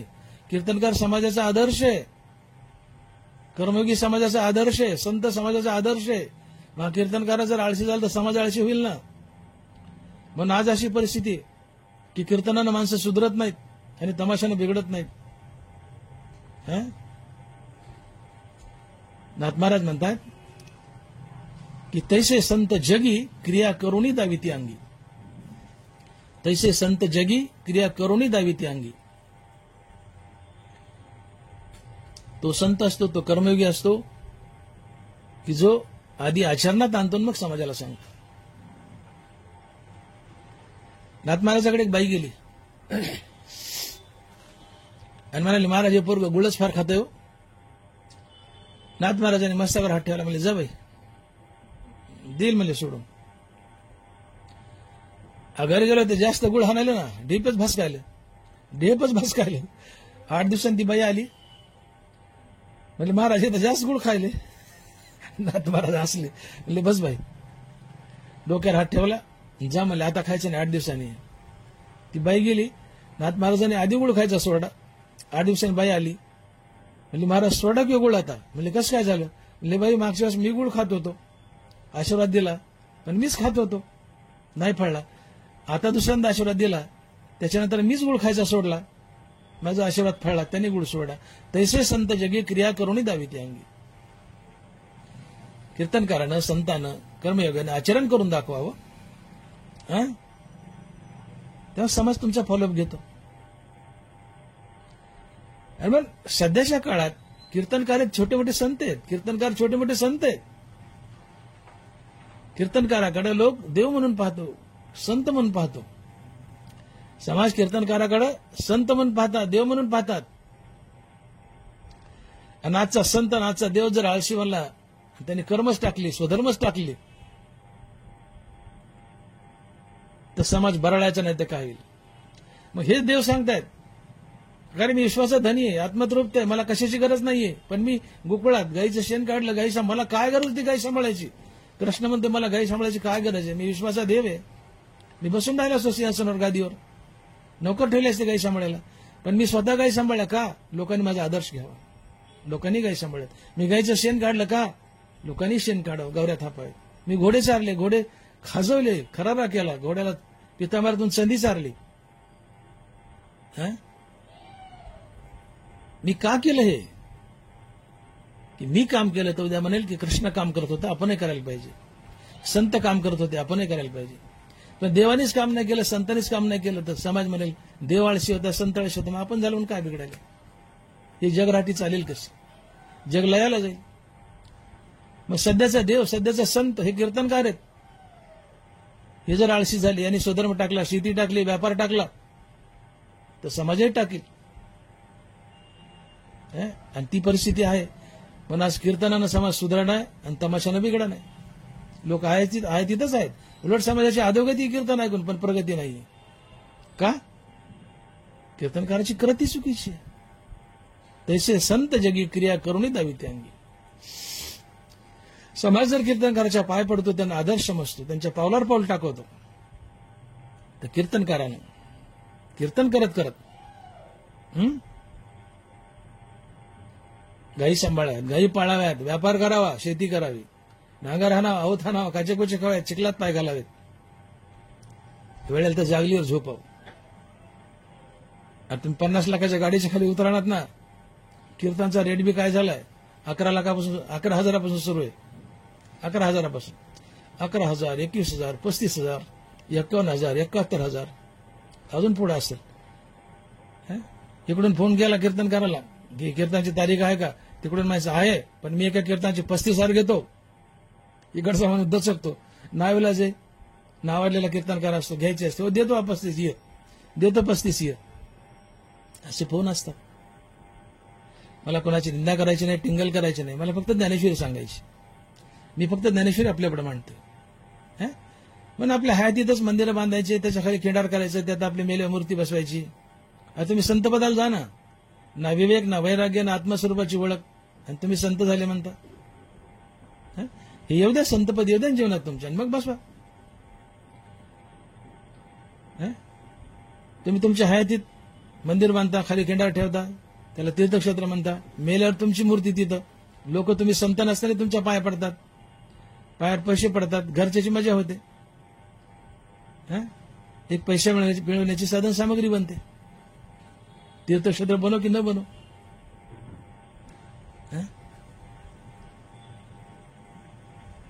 कीर्तनकारात आजकाल जातीवादही फार वाढलाय. ह्या 1-2 वर्षात कीर्तनकार जातीवाद करू लागले. आपल्याच जातीच्या माणसाला कीर्तन देऊ लागले. जे तुकोबाराय म्हणतात, तुका म्हणे नाही जाती सवे काम, ज्याचे मुखी नाम तोचे धन्य. तुका म्हणे नाही जाती सवे काम, ज्याचे मुखी नाम तोचे धन्य. तुकोबारायांचा दारी जातपात घेऊन काय बसलात? जातीपाती मोडा, ज्याच्या तोंडात हरिनाम आहे तो धन्य म्हणले. जाती विसरा, पण कीर्तनकार जातीला खतपाणी घालायले. तुकोबाराज बोलतात, वैष्णवाची याती वर्णिजो आपण, तया पतन कुंभपाक. जो वैष्णवाची जात काढेल, परमार्थात वावरतोय, पण वैष्णवाची जात काढेल, कीर्तनकार एकमेकाची जात काढतील, तुकोबाराय म्हणतात, तो कुंभपाक नरकाला जाईल. वैष्णवाची याती वर्णिजो आपण, होत आहे पतन कुंभपाक. कीर्तनकारांना जातीपाती मोडाव्यात, देश एकत्र आणावा, समाज एकत्र आणावा, तर कीर्तनकार जास्त जातीवाद करायला. आणि जातीवाद घातक आहे. जितका जातीवाद वाढेल तितकं परकीयाचं राज्य या देशावर येण्याची भीती आहे. देशात एकच जात असावी, ती आहे ज्ञानदेव तुकाराम, जय रामकृष्ण हरी, हीच एक जात असावी. एका झेंड्याखाली सगळ्यांनी यावं, तुमची आमची एकच जात, ज्ञानदेव तुकाराम, जय रामकृष्ण हरी, हीच जात, दुसरी जात नसावी. पण आम्ही जातीवाद करू लागलो, असंख्य जाती आल्या, जातीत भांडणं, द्वेष, मत्सर, मग प्रत्येक एकमेकाचा बदला घ्यायला टाकतात. त्याच्यात परकीयाचं फावतं. एखादी जात हातात धरायची, आणि देश हिसकावून घ्यायचा. फोडा आणि झोडा. इंग्रजांना तेच केलं, अजून काही धर्म तेच करतील. म्हणून सावध व्हा, जाती मोडा, एकत्र या. जाती व्यक्ती पडे बिंदुले, जो भाव होती मज मिळले. तुम्ही भक्तीत नाही तोपर्यंत ठीक आहे, अज्ञानी जात पाळता, पण भक्तीत आल्यावर जात कशाला? हे चंदनाचं लाकूड, हे खैऱ्याचं लाकूड कुठपर्यंत अग्नीत पडला नाही तोपर्यंत. हे गटार, ही गंगा कुठपर्यंत, जोपर्यंत गटार गंगेला मिळाला नाही तो. गटार गंगेला मिळाला ती गंगाच झाली. चंदन खैर अग्नीत पडले ती अग्नीच झाली. तुम्ही भक्तीत आले, कोणत्या जातीचे असो, तुम्ही वैष्णव झाले, पांडुरंग झाले. मग भक्तीत येऊ नये, परमार्थात येऊ नये, तुम्ही जाती काढता, जातीवर कीर्तन देता. हा माझ्या जातीचा, मी त्याला कीर्तन देईल, तो माझ्या जातीचा, त्याला कीर्तन देईल. मग काही काही जातीच्या लोकांना कीर्तनच मिळणार, व्यासपीठच मिळत नाही. ती गंभीर परिस्थिती आहे. आणि म्हणून शहाणं होणे गरजेचं आहे. मी का बोलतोय? ताजचा कीर्तनकार हा समाजाचा आदर्श आहे. कर्मयोगी समाजाचा आदर्श असतो. मी बोललो, कर्मयोगी समाजासाठी आदर्श ठरतो. मग सध्याचा कर्मयोगी कोण आहे? कीर्तनकार आहे. सध्याचा संत कोण आहे? कीर्तनकार आहे. सध्याचा देव कोण आहे? कीर्तनकार आहे. मग सध्याचा कर्मयोगी, सध्याचा संत, सध्याचा देव जर कीर्तनकार असेल तर कीर्तनकार समाजासाठी आदर्श आहे. कीर्तनकार जसं वागेल तसंच समाज वागेल. कारण कर्मयोगी जसा वागतो तसंच समाज वागतो. मग कीर्तनकार जर कर्मयोगी असेल, कर्मयोग न करता कीर्तनकार जर कर्मयोगी असेल तर समाजही कीर्तनकाराचाच फॉलोअप घेईल, कीर्तनकारासारखं वागेल. मग कीर्तनकार काय करतो? आपल्या वाटेला स्वधर्म टाकतो, शेती करत नाही, व्यापार करत नाही, गायी पाळत नाही, समाजही सोडून देईल. शेती, गोपालन, व्यवसाय. आणि त्या कीर्तनकारासारखं सगळेच कीर्तन करत बसतील. जग चालेल का? नाही चालणार. अशाने दंभ पसरेल. समाजात जर हे तुमचे कर्मयोगी नसतील, संत नसतील, तर समाजाला कळायचं नाही कोणत्या मार्गाने वागावं. ते चुकीच्या मार्गाने वागतील. समाजात दंभ पांगेल. आणि आज खरोखरच दंभ पांगलाय. दंभ पांगलाय. त्या कीर्तनकाराच्या आचरणामुळे समाजात दंभ पांगलाय. म्हणून शहाणा होण्याची गरज आहे. कीर्तनकारानं ज्ञानेश्वरी नीट वाचावी, चिंतन मनन करावं. ज्ञानोबा आणि भगवान कशाला स्वधर्म म्हणतायत ते आकलन करून घ्यावं. आपला स्वधर्म पाळावा. आपण कोणत्या वर्णात जन्मलो, त्या वर्णाची कामं काय आहेत ती पाळावीत, करावीत, आणि त्यासोबत कीर्तन करावं. ठीक आहे. उरतो प्रश्न पैशाचा. कीर्तनकार दूर दूर धावतोय. अल्पशा पैशामध्ये सेवा करा. बसचं भाडं, पेट्रोल, डिझेल एवढं अपेक्षित ठेवा. पोट त्याच्यावर असेल तर 1000-2000, पण अशा सुपाऱ्या लावून कीर्तन करू नका. 35,000, 51,000, 71,000. दोष. घेती देती किंवा देती घेती दोन्ही नरकात जाते. आणि म्हणून इथे भगवान सांगतायत की बाबांनो, समाजातील वडील मनुष्य म्हणजे कर्मयोगी अर्थात संत. हा कर्मयोगी अर्थात संत जसा जसा वागतो त्याच्या वागण्याला धर्म म्हणतात. आणि हा कर्मयोगी जसा वागतो तसंच समाज अनुकरण करतो. म्हणून कर्मयोगी हा समाजाचा आदर्श असतो. कर्मयोगामुळे समाजात धर्म जगतो. धर्मामुळे समाजात सुख शांती नांदते. आणि कर्मयोगी समाजाचा आदर्श बनतो. म्हणून सध्याच्या कीर्तनकाराला किंवा कोणत्याही संतांना देवाने कर्माचं बंधन घातले. आणि देव लिहितायत, ज्ञानोबा लिहितायत की हे असे स्वभाव आहे म्हणून कर्म न सांडावे, विशेषी आचरावे लागे संती. की कर्मयोगी हा जर आदर्श असेल, कर्मयोगी वागतो तसाच समाज वागतो, तर कर्मयोगाने स्वधर्माचे पालन करावं, कर्म करावे. समाजही स्वधर्माचं पालन करेल, कर्म करेल. आणि कर्मयोगाने संतानं जर स्वधर्माचं पालन केलं नाही, कर्म केली नाही, तर समाज आळशी म्हणेल, तो कर्म टाकेल, जग विकृत बनेल. मग संतावर ओझं टाकले की संत जसे वागतील, कर्मयोगी जसा वागेल, कीर्तनकार जसे वागतील, तोच धर्म आहे. आणि लोक त्याचाच फॉलो घेतात, तसंच वागतात. आणि म्हणून संतानं, कर्मयोगानं, कीर्तनकारानं पाय फुकून वागावं. आपल्या वाट्याला वर्णानुसार आलेली कर्म अवश्य करावीत आणि समाजापुढे एक आदर्श स्थापित करावा. समाजापुढे एक आदर्श स्थापित करावा. म्हणून भगवंत लिहित आहेत, नरवारा लिहित आहेत की असे स्वभावे म्हणून कर्म न सांडावे, विशेषी आचरावे लागे संती. संतांना विशेष करून कर्माचं आचरण करावं, ते निष्काम भावनेनं करावं. फलत्यागयुक्त कर्म करावे. आपलं प्रत्येक कर्म देवाची पूजा म्हणून करावे. मी कर्म करतोय म्हणून त्याचं फळ मला मिळावं ही भावना ठेवू नका. कर्माचा कर्माभिमान घेऊ नका. ज्याच्यासाठी कर्म करता त्याला देव समजा आणि या सर्वांना हरिनामाची संगती द्या. ते कर्म, त्याचं फळ भगवंताला परिपूर्णतेने अर्पण होतं आणि हा खरा निष्काम कर्मयोग ठरतो. अशा कौशल्याने कर्म करा, तुम्ही संसार बंधनातून बाहेर पडाल. आणि म्हणून भगवंत म्हणतायत की माझं जे मत आहे हे अतिशय सत्य आहे.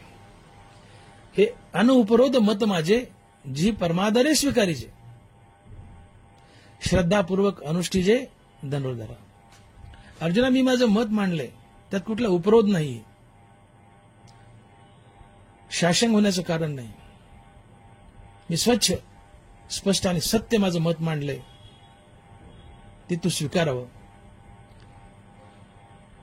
आणि श्रद्धायुक्त अंतकरणाने आपली कर्म करावी. अर्जुना, मी स्पष्ट सांगतोय, सत्य सांगतोय की तू कर्मयोगी बन, निष्काम भावनेने कर्म कर. हे माझं मत, श्रद्धेने स्वीकार, श्रद्धेने कर्म कर, तू मुक्त होशील.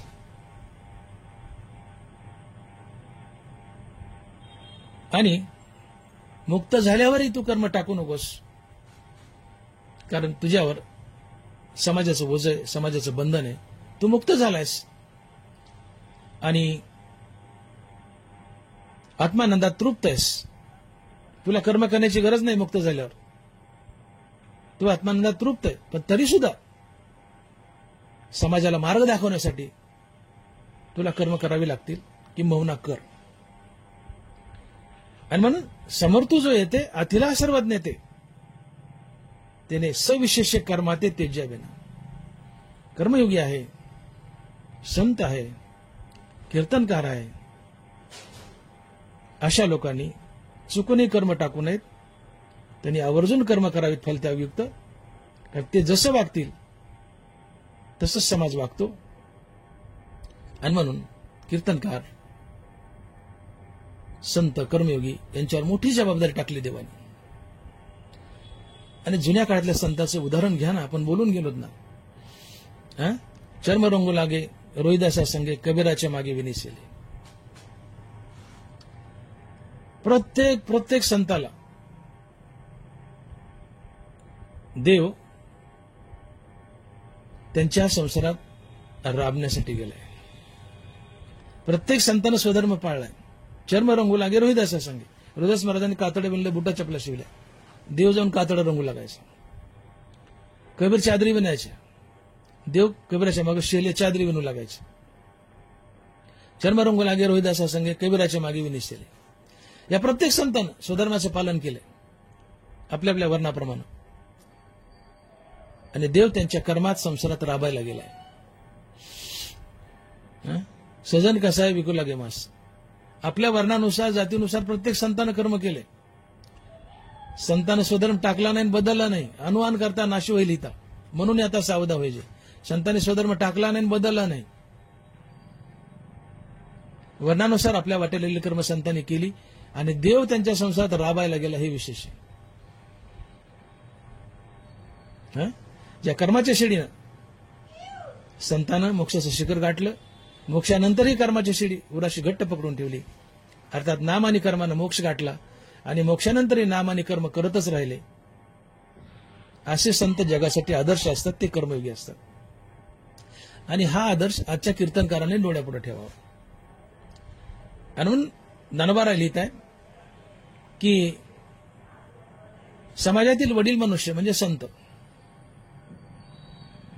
अर्थात कर्मयोगी.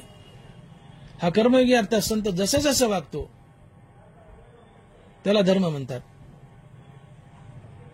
आणि हे कर्मयोगी आणि संत जसे जसे वागतील तसंच समाज अनुकरण करतो आणि समाज सुखी होतो.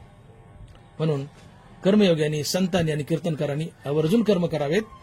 आणि मग ज्ञानोबा लिहित आहेत की वडील जे जे करीती त्या नाम धर्म ठेविती, त्याची एर अनुष्ठिती सामान्य सकळ. पुंडलिक वरदे हरी विठ्ठल. श्री ज्ञानदेव तुकाराम गोपाल कृष्ण भगवान की जय. माऊली ज्ञानेश्वर महाराज की जय. जगद्गुरु तुकाराम महाराज की जय. विठ्ठला विठ्ठला विठ्ठला विठ्ठला विठ्ठल. आता विश्वात्मके देवे येणे वागेज्ञ तोषावे, तोषो निमज द्यावे पसाय दान हे. जे कळांची व्यंकटी सांडो तया सत्कर्मी रती वाढो. भूता परस्परे